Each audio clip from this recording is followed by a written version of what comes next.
So Steve Bannon has long believed that the richest income bracket, they should be paying more taxes, 40% or higher. He believes that that should pay for steep middle and working class tax cuts.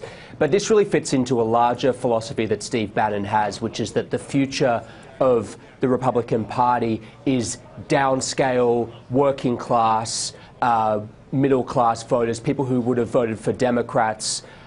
He sees that as the future of the party. He's very hostile to what he calls the elite Davos crowd. He sees the Chamber of Commerce, Republican leadership wing of the party as the past, not the future. Jonathan, there are a couple of that at least Davos crowd in the White House in the form of some economic advisors such as Gary Cohn, Treasury Secretary Mnuchin. So what do you think is the reception of this idea? I mean, how is it actually playing within the sort of policy shop at the White House? Oh, it's playing terribly. It's got, I would put the odds of this happening vanishingly small. Bannon's been pushing this for weeks and weeks and weeks.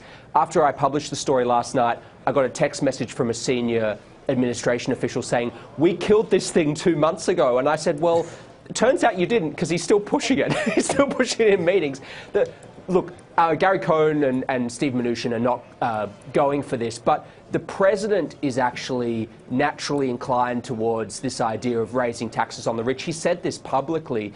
And one thing that the president does say privately and publicly is that he's always got to look after my people. And by that he means his base. One of his biggest problems with the first round of the healthcare bill was that it wasn't good for his people. Now, I think if you're going to bet on this proposal, it's just about as close to dead on arrival as you could possibly be. But you just never quite know with Steve Bannon. He does still walk into the Oval. He does still talk to Donald Trump.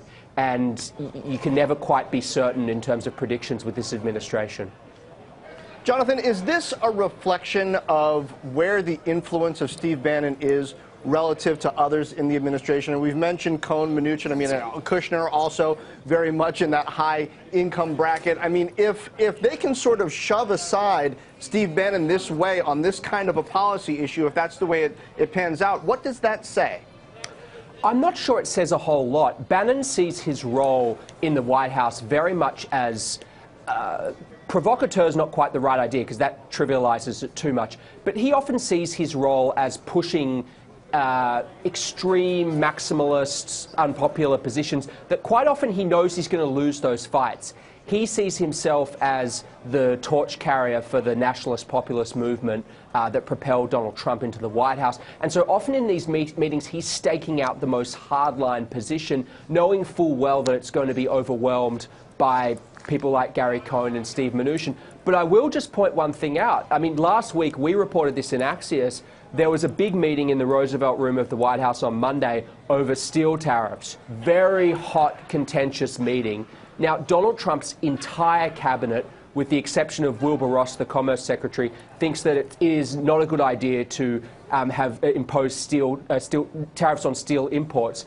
But Donald Trump himself is very much inclined to do this. Unless something changes, you would say he's poised, based on our conversations with sources inside the room, that he's poised to put tariffs somewhere in the 20% range on steel. Now, that is a minority position pushed by Steve Bannon, Wilbur Ross, Peter Navarro, and Stephen Miller. So you do see that minority, that nationalist minority, get some wins. We saw them get a big win on withdrawing from the Paris Climate Accord. So I think it's definitely based on the issue. I don't think you can make sweeping generalizations about the influence of any one staffer in the White House.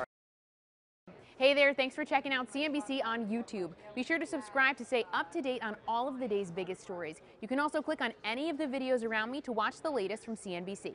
Thanks for watching.